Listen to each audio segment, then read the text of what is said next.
team. This is 1 year removed. Ano yung account mo? Ano pangalan ano? Vlog mo? Rimar. Barber. Mamaya tingnan ko na yan. Kasi sa YouTube na kami nanonood eh.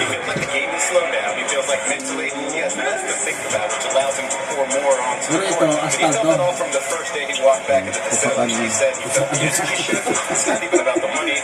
Pusakal. Kanina lang ako na ano, kalmo ko punan ko.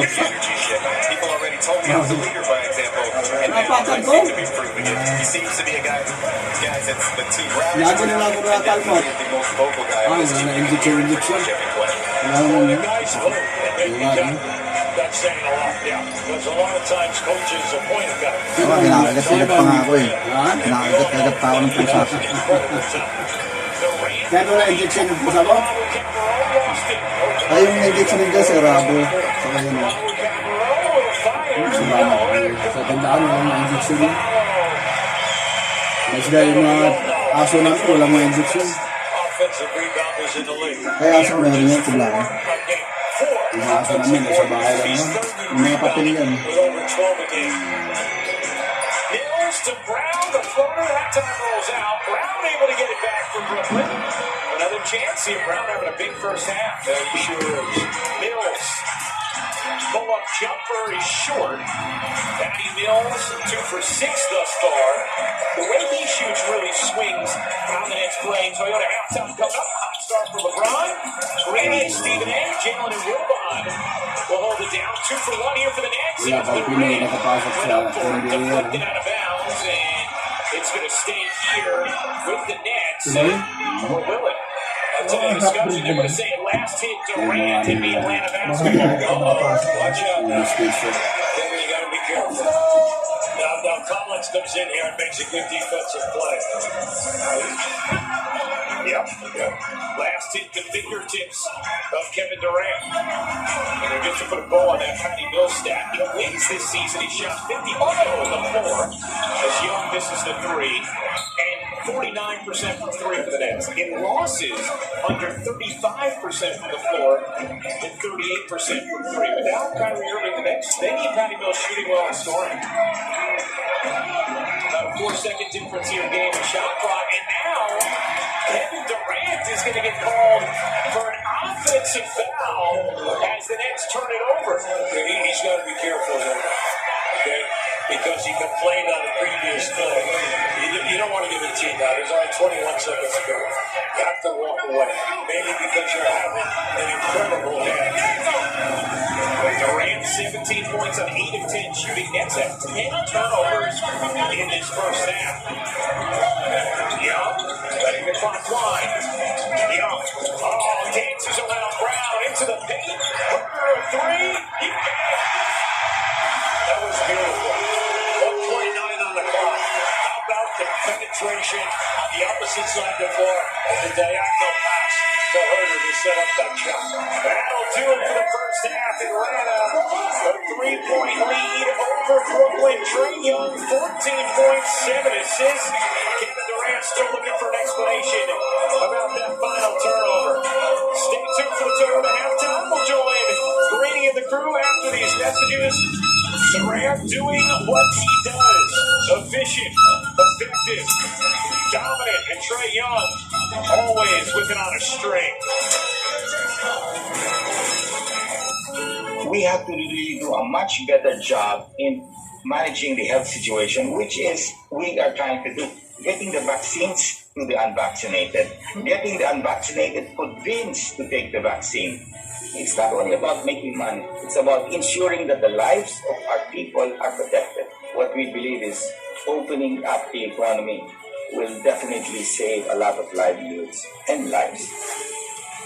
If we continue to ramp up the vaccination of our people and with the gradual resumption of our economic activities, then we can hope for better days. Again, I would like to ask everyone to go out and get yourself vaccinated.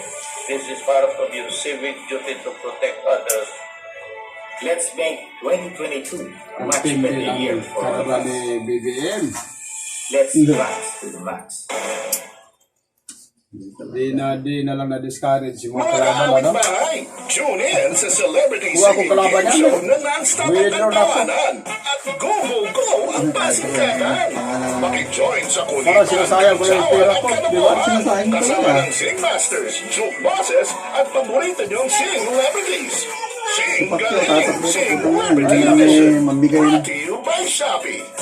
Kahit anong gawin niya, pera lang habol mga tao sa kanya. Hardcore action dito sa TV. Kala na, dinudubog siya dahil bumato siya. Pera lang gusto niya.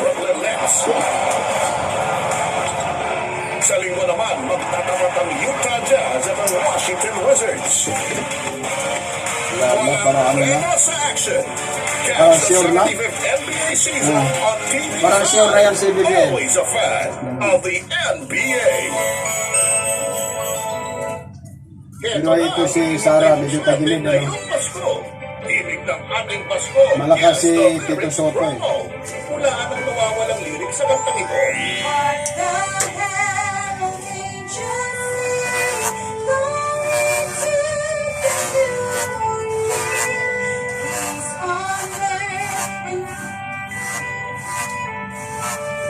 Sana at baka ikaw na ang manalo ng limpak-limpak na pamaskong papremyo. Sa hiling ng ating Pasko, guess the lyrics promo. Nakalis na ba yung ano mo? For more details, please check our TV5 FB page and website. Ano pa pa yung asanong... In today's NBA, the Asawa ng anak ko? 24-second Ha? shot clock is an Hindi, essential nandiyan. part of the game. Matagal na walang trabaho, nagbablog na lang yan. Back in the early 1950s, the NBA was struggling to catch on with American Marami na sports siyang fans subscriber, as eh. teams would use a stalling strategy that brought offensive play Nakabili to nila a sila standstill. ng lote doon sa amin. You give me a 6-point lead. Uwi na yan sila sa ano, In the January. last quarter, they never catch me. They Doon go sila out there, papagawa ng you play bahay. catch all day long. The fans are in there, they say, what am I paying to see? The league was concerned with the lack of flow to the game, and it all came to a head on November 22nd, 1950, when the defending champion Minneapolis Lakers met their match. George Mikan, the Joe DiMaggio of basketball, stands 6'10" and aces high with his National Basketball Association teammates, the Minneapolis Lakers, perhaps the greatest professional team in history. The Lakers had Jim Pollard, they had George Mikan, they had an almost invincible team. The only way to beat them was take the air out of the ball. We were playing Fort Wayne, Indiana here at Minneapolis. Fort Wayne would not play. He just stalled the ball on offense throughout the ballgame. And the game ended up 19-18. With only 37 combined points in the entire 48-minute game, it remains the lowest scoring contest in NBA history and would soon force a bold change. There's only one change you got to make. You got to put a time in the game. In 1954, Syracuse Nationals owner Danny Biazone revived the sport with a simple concept: to force players to shoot the ball. 24 seconds is a long time in basketball. So now if you take 48 minutes and divide 60 seconds each minute, when you divide it, multiply by your 60, I think it's up to 2880. Now each team takes 60 shots. That's 120. And you would dog right out. What do you think comes up? 24. I think it saves the game. And he's never gotten enough credit.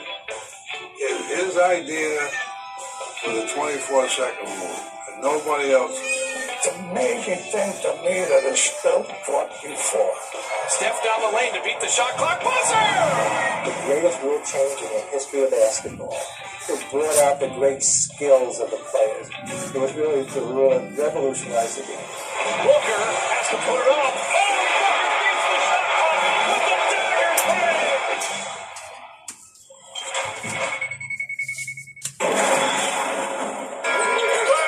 That's the screen.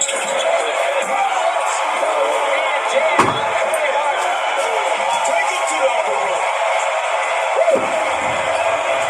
Final point on 75th NBA season. Tito sa TV5. Always a fan of the NBA. Sasana sa upuan ng katotohanan. Ano ang iyong posisyon sa China? Huwag tayo magpapapi.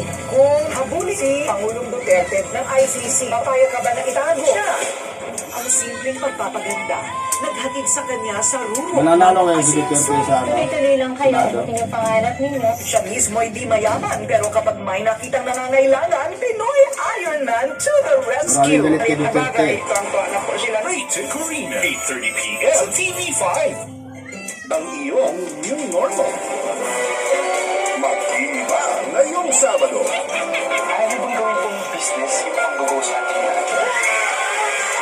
Sumama kina Red, Third, McCoy, at Charlie sa kanilang mga kakaibang adventures. We hunt ghosts and feel the unknown and paranormal. Alam mo yung unfinished business na yun, kailangan na natin isolve. Ngayong Sabado, 3 p.m. sa TV5. Welcome back to NBA Friday, presented by State Farm. Get ready for the start of the third quarter. Let's take a look at our first half stats. They are brought to you by Adobe Experience Cloud. Hawks with a 3-point lead. They have won the battle at the free throw line and the three-point line. Nets with 40 in the paint, but 10 turnovers from Brooklyn as we welcome you back. Courtside, Ryan Rucco alongside the Hall of Famer, QB Brown. You know, Atlanta, the orchestrator is Trae Young. We saw him showing all of his skills in that first half. It's time for tonight's powerful plays brought to you by Duracell. Remember now, he's third in the league in assists with over 9 a game. Now in this first half, he has 14 points, but just watch some of the passes. He's getting down in, he takes the double team, opens up that corner because his defensive man is trying to rotate under. Now here's another one where he comes down and sees two players. All right, that opens up the lob pass, which he's been great at today. 7 assists, only 2 turnovers. Here he's been terrific, setting up Herter, because Herter had a great half in the 3-ball, 3 for 4, all set up by passes from Young. Let's check in with Israel Gutierrez. Thanks, Ryan. Talked to Steve Nash quickly at the end of the half. He said he doesn't talk about with his team about this free throw discrepancy with the Hawks taking 13 and the Nets just 1. He said the Hawks got into the penalty early and got some cheap fouls, and so he's not going to complain much about that. He did say Kevin Durant was clearly angry and talking to the officials as he entered the halftime locker room. He said as long as he continues to drive, those fouls will come, and then he laughed and said, hopefully. Well, Coach, you pointed out, 40 points in the paint for Brooklyn in that first half. Look, it's almost impossible to get 40 points in the paint at halftime. They only shoot 1 shot. That's their major. But the big problem with the Nets, 10 turnovers. The guy with the ball, Durant, 5, Harden, 2. So right now, Harden 3. So between your two best players, they have 8 to 10 turnovers, which usually does not happen. Aldridge, another mid-range. Young lobbing it up, and Capella, the little volley. Now that was a 10 bounce because he was in the air with the ball up, and then he had to read the defenders. Aldridge unable to hit that time off the delivery from Durant. Capella, of course, spent so many years with James Harden being the one who would lob it up to him. Young follows it up and just puts it back in easily. No one boxing out the shooter there, Trae Young. No one boxed him out, but Bills didn't even attempt to jump for the rebound. Harden, beautifully done off the window. Now, you didn't say slow motion because he did that in slow motion. And then he shoots it left-handed high. He almost brought down rain, off the glass. 10 points for Harden, 5 assists. Steve Nash feels he's trending in the right direction, but still not making his big impact like we're used to as that's going to be a foul against Capella, yanking on the arm. Now just keep an eye on Harden here. Harden just walking down in here, slowly lays it up with the left hand, high up off the glass. And no physical contact, no challenge in the shot, which has just been not a normal situation in this game. Harden sets up Aldridge from 13. He got it. See, they can find him. Now, right now he's got 10 points. And they're finding him in that 10 to 15-foot range. And that's where he shoots well throughout his entire career. Young being chased in. No one's going to get to him. Trey Young, Isasunod yan? 18 points, Isasunod? 8 assists. Wala. Nagupit. Harden Yeah. 11. turns it over. Oh. Telegraphed in. Tangina, hindi na ako nakapanood ng TV kasi sira yung monitor eh. Sira? Hindi, yung TV Plus. That's why when you're a big man, you keep on running. Because you know this team will get the ball back to you if you are Mahal pa naman yung apod na ba? full heads-up play by her. Hindi na, 800 lang yun. Yung pwede na sa cellphone, sa computer. Parang pwede yung computer. Parang TV Plus. Ay, parang Smart TV. Mga 2,000 lang yun siguro. Smart TV na lang. Oo, yung Smart TV kasi. Meron na sa Kaya na taas eh. kailangan. Harden gets into the paint, shovels it to Pickford, gets denied by Capella. Beautiful. He helped out there because that was a potential layup. Here's Young. Oh, Reunion namin eh. Sabi ng ano, magpagupit ka. Ngipin ka na eh. Magpapahaba nga kami. Pwede dito pre, no? Likod lang, no? Yung parang kagiran sa Santiago. Pwede ba yun? Ha? Mas mahaba pa rin. Oo, dito lang naman. Yung dito, itong side to. Tinan mo. Ayan lang. Oo, hindi dito. Gusto ko yung medyo, yung panot mo dito. Tatakpan mo ganun pre, oh. Galing dito, igagano mo ito para matakpan yung panot. Tanga, nakikialam sa buko, di ba? Tarahin ka mamaya. Sabi niya, para mas pogi ka. Tangin na. So side out of bounds for Brooklyn after Collins there on Durant. This guy made up his mind at the other end that he was going to the basket. Now, did he get hit on the initial shot? But he stepped right there from behind. And then, unfortunately, Collins, whether he tried to hold him up or what, Punta ng kaya ako ng namamasahe? Ako rubay. able to save it. Another turnover from Harden. Meron ba sasakyan dyan papuntang kaya po? FX do? FX do? Gamahin mo yun. Ha? Ba't tayo mo ka? Mike ka dyan. Hoy, tulungan mo ako. Meron tayong kakailing pulutan. Ang pulutan. Alam mo na, huwag kasi sinabi kong ganun. Yung kay Judas.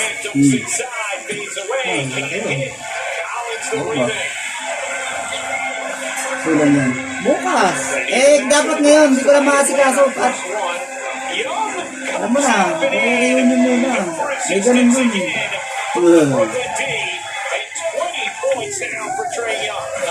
Let's say how beautiful that is, holding the ball at that angle, and then at the last minute shooting it rather than passing. I mean, that's very hard to do, what he is doing and making it look easy. 20 points, 9 assists for Young.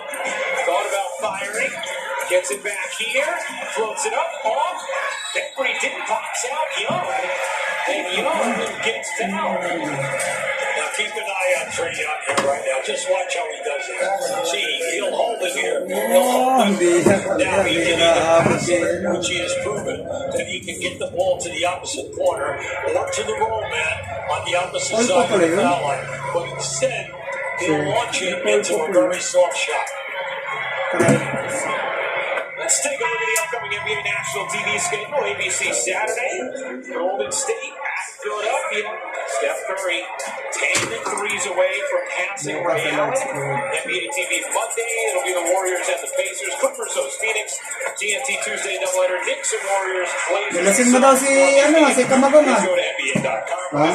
Kamagong. Oh. Nilasing mo daw. Sabi? Hindi mo ba alam yung Milan na lambalog doon? Shooting at 93%. Mga ano yung bili.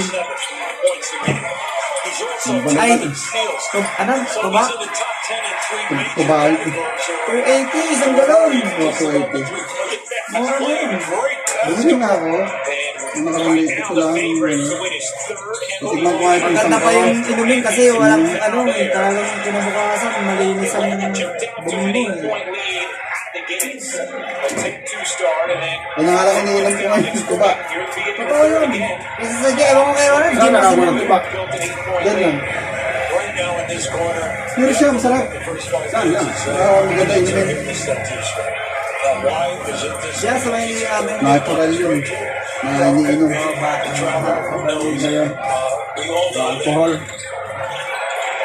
Herder, step back. Too strong. Capella, the offensive rebound. Another chance here for Atlanta. Remember now, Atlanta's had 3 days off. Well, Nathan Herder just absolutely lost James Harden out of three. Lumayo na naman. Triple tonight, and Atlanta has its largest lead. Sampo na. It is 11. Lumayo na. Hindi, kanina. Here's Shopia, nutritious chocolate drink loaded with vital nutrients plus the goodness of eggs. Plus masarap. Hindi, pre. Nutritious din. Shopia, so delicious, so nutritious. Now available in 3 pack for only 12 pesos. Nabayad na rin ako. Baka mawala pa eh. Ay, 75 ha? we've seen big, small, Insert. curtain calls. But just when we thought it couldn't get any Ito muna try mo, titignan natin. Ito at saka dito taas. Hindi ito. Tingnan natin yan. signature songs. Ano boss? Good morning. Ano gusto mo? May numero? Kaya niya yun. Oo, X. Feel like bust. Take caution, because we've never seen anything like this. You've been warned, the game don't stop. Wala, magkakasyota ako ha. Reunion ha. Anong hanap mo sa gamot sa sakit ng ulo? Bata, matanda, lalaki, Sino? babae. Sana. Hindi na kailangan mabili. Ayan, kulay green. Ganda sa labas. Malakas. Apat na mata mo, hindi pa makita. Ang galing ng Live ba ito? Live? Jesse. Ingat. Wala. Live mo.